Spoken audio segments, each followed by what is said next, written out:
పొదిలి మండలం మాదాలవారిపాలెంలో పొగాకు బ్యారెన్ దగ్ధమైన సంఘటన బుధవారం ఉదయం చోటు చేసుకుంది.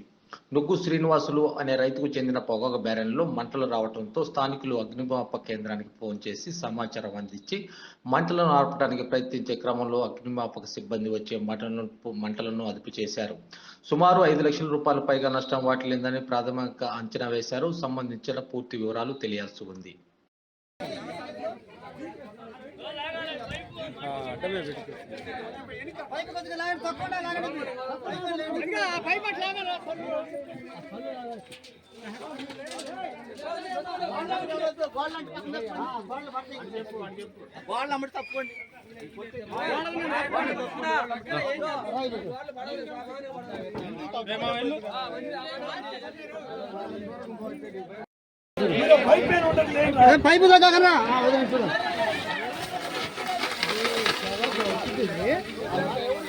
కిలోమీటర్ సుమారు 100 మీటర్లు కొట్టాలా?